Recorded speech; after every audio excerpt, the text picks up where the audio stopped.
Muy buenos días, señores board de la organización. Muchas gracias por su tiempo, por su disposición para tener este espacio.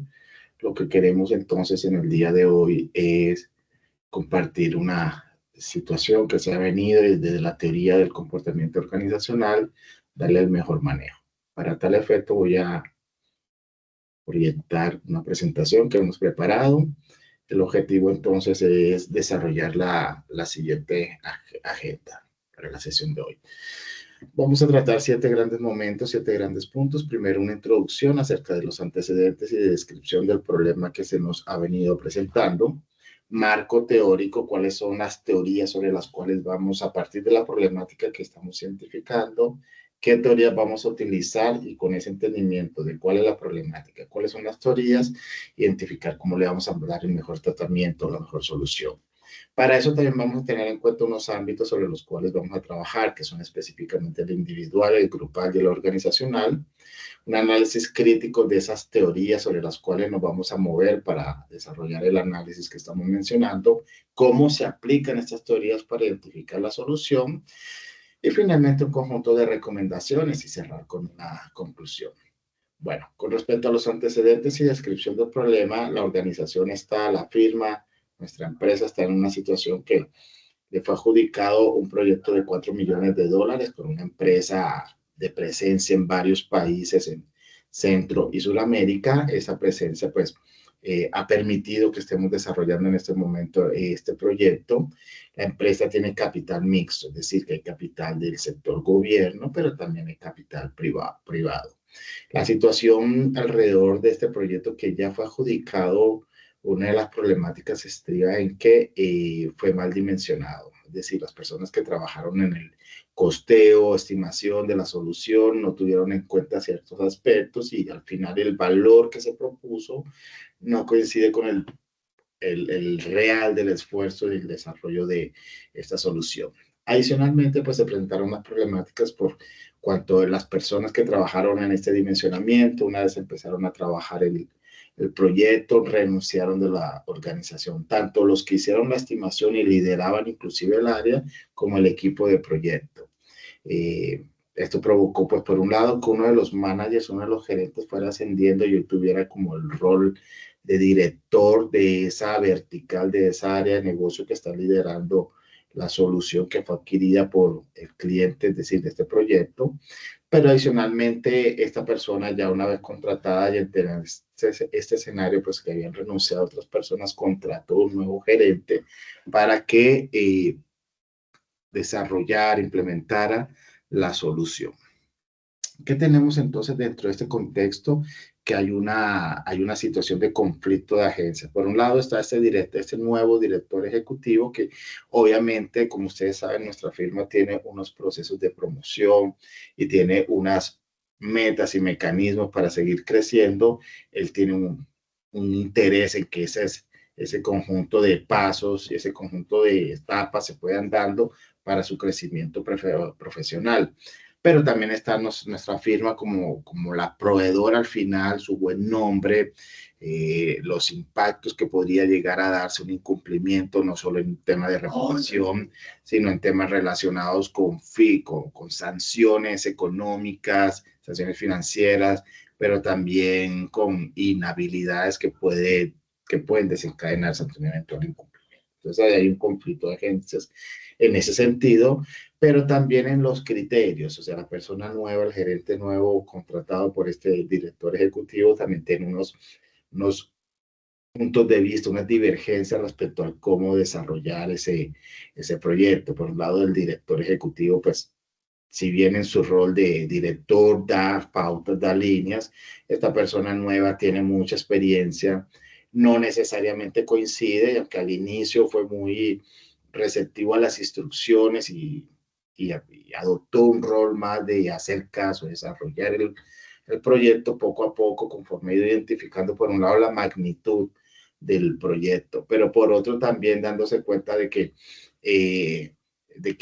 pues no iban a llegar a esas fechas y que el cliente también se estuviera quejando, ha ido como desarrollando una posición casi que antagónica.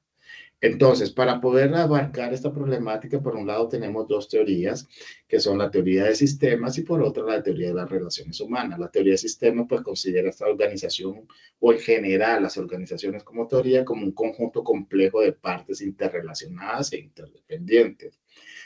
Por su parte, la teoría de las relaciones humanas estudia la importancia de los factores humanos para el éxito organizacional y enfatiza en motivación, liderazgo y comunicación. Estas definiciones pues vienen de material del MBA y están pues ahí perfectamente definidas.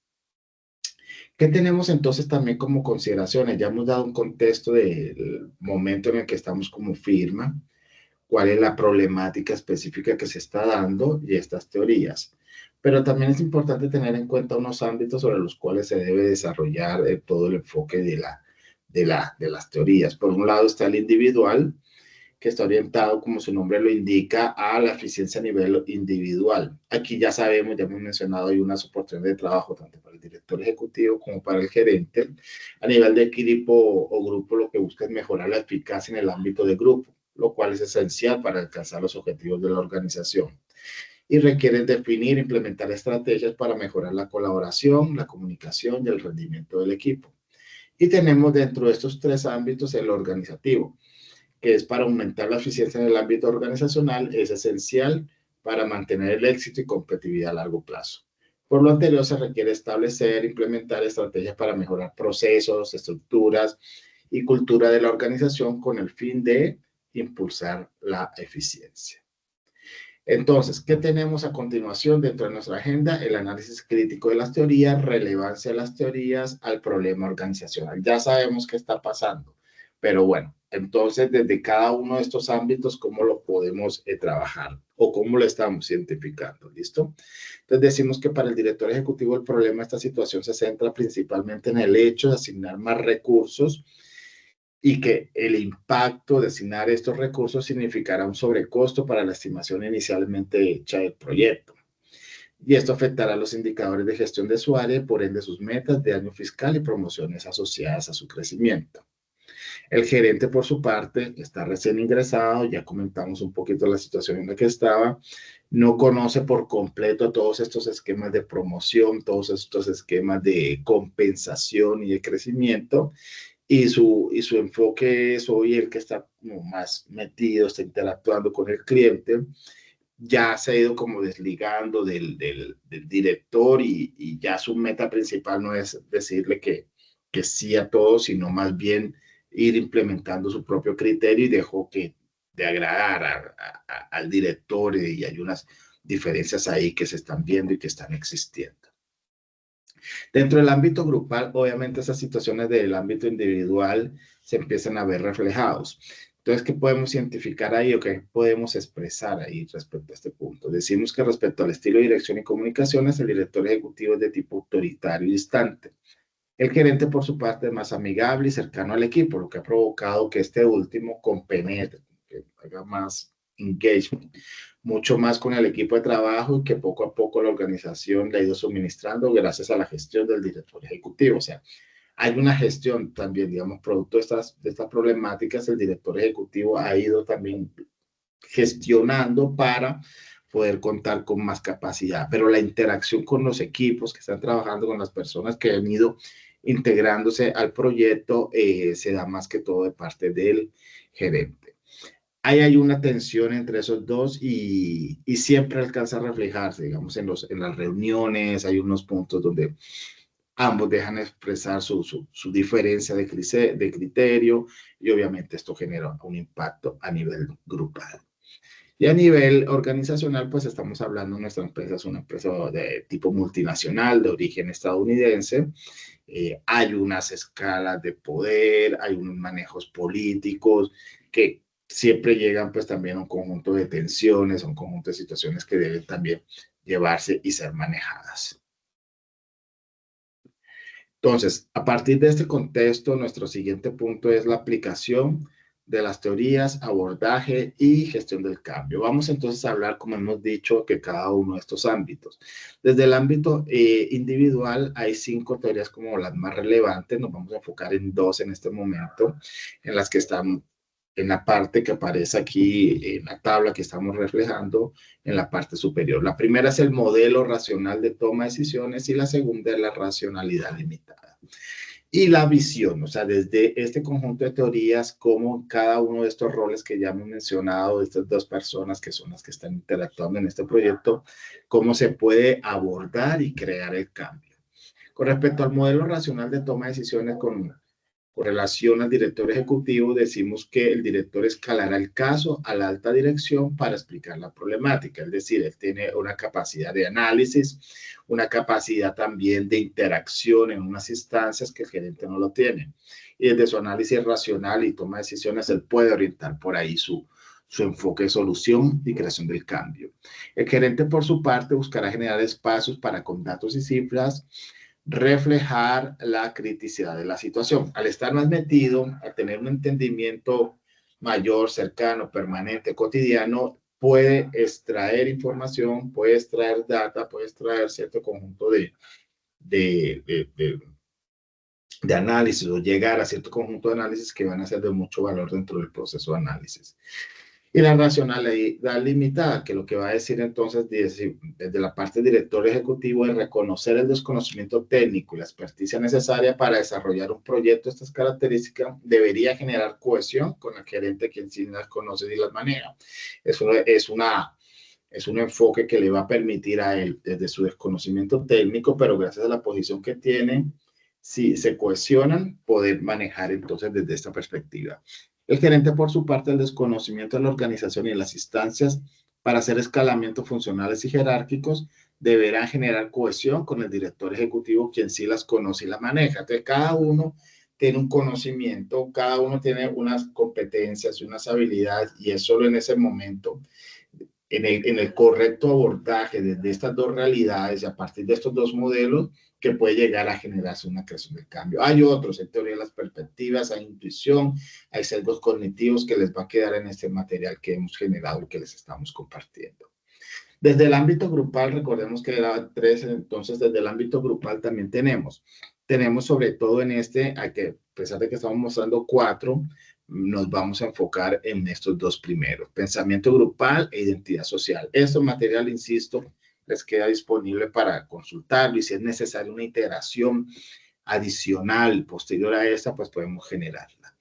Dentro de la teoría del pensamiento grupal, entonces decimos generar espacios de discusión y aprovechando que se han ido vinculando nuevos miembros al equipo, incluirlos en las conversaciones. Es decir, el conocimiento no está en uno solo, como ya hemos visto, sino que está en varios y entonces generar esa cadena, generar esa articulación va a generar muchísimo valor. Y la de la identidad social también va a salir mucho aquí, porque decimos que generar cohesión y revisar y definir un proceso claro de toma de decisiones.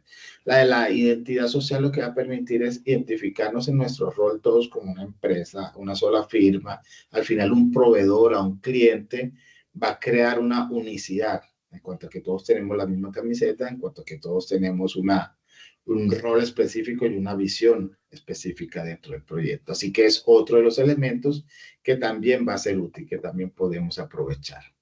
Entonces, ¿qué podemos ir como identificando luego de la identificación de la problemática, luego del contexto teórico de cómo podemos utilizarlo, que podemos ir sacando estas teorías que nos van a servir muchísimo? Ya hemos dicho, modelo racional de toma de decisiones. Este modelo pues nos va a ayudar en paso a paso a tomar decisiones que maximicen los resultados mediante el examen de todas las alternativas disponibles. Adicionalmente, anima a las personas a recopilar información completa, evaluar sistemáticamente las alternativas y tomar decisiones basadas en el racionamiento lógico. También nos sirve la teoría de las perspectivas, ya que añade mucho valor a esta situación debido a la divergencia de puntos de vista. Recordemos lo que mencionaba, un rol de dirección ejecutiva, un rol de gerente de dirección ejecutiva más conectado a la alta dirección de la empresa, rol de gerente más conectado al equipo de trabajo, al que hace, al que está en el mundo hands-on. Entonces, estas perspectivas, si las logramos articular, va a generar muchísimo valor. Y finalmente, respecto a las teorías del ámbito grupal, la teoría de identidad social, ya lo habíamos dicho también, funciona mucho en las interacciones donde hay contrapartes. Para el caso de entonces en que estamos mencionando, hay una relación cliente-proveedor. en la que por el simple hecho de ocupar uno de estos dos roles ya hay una afinidad para quienes están asumiendo ese rol o esa posición. Entonces, finalmente, ¿cuáles son las recomendaciones que podemos identificar aquí? Vamos a hablar de 3 recomendaciones. Primera, adoptar el modelo racional de toma de decisiones como marco principal, ya las vamos a explicar mejor. Segundo, fortalecer la cohesión del equipo a través de la teoría de identidad social. Y tercero, gestionar el conflicto mediante canales estructurados y comunicación transparente. Este se refiere a la comunicación organizacional. Recordemos que la comunicación organizacional se orientaba hacia métodos, procesos, estructuras. Entonces, con respecto a adoptar el modelo racional de toma de decisiones como marco principal, decimos que tanto el director ejecutivo como el gerente deben apoyarse en información objetiva.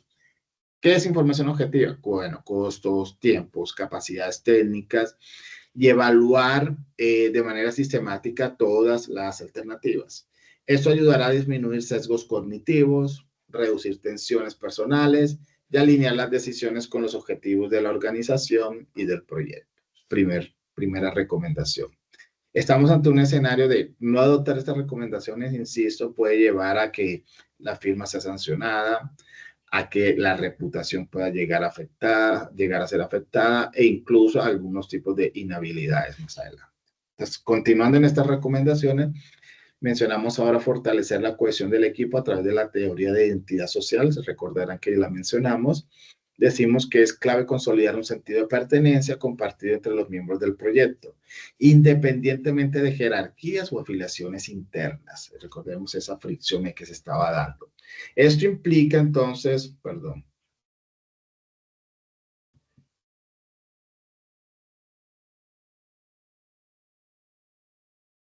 esto implica entonces fomentar espacios de diálogo inclusivo, reconocer el rol de cada parte y construir un proceso claro de toma de decisiones colectivas. Y finalmente gestionar el conflicto mediante canales estructurados y comunicación transparente. Las fricciones actuales entre director ejecutivo y gerente deben abordarse de manera proactiva. Reuniones un one-to-one, por ejemplo, es una muy buena alternativa, una muy buena herramienta. Mediante por parte de un tercero neutral también, digamos que sea ellos solos, pero ellos solos también con un tercero, y definición de protocolos claros de escalamiento. Eso va a ayudar a transformar el conflicto en una oportunidad de mejora organizacional y de aprendizaje colaborativo. Y finalmente, como gran conclusión que tenemos, decimos que la aplicación de las teorías del comportamiento organizacional, en este caso, demuestra que las tensiones organizacionales y los estilos de liderazgo divergentes pueden ser gestionados eficazmente mediante enfoques estructurados de decisión, cuando dijimos, por ejemplo, el modelo racional, teorías de cohesión y entidad social y el manejo constructivo del conflicto.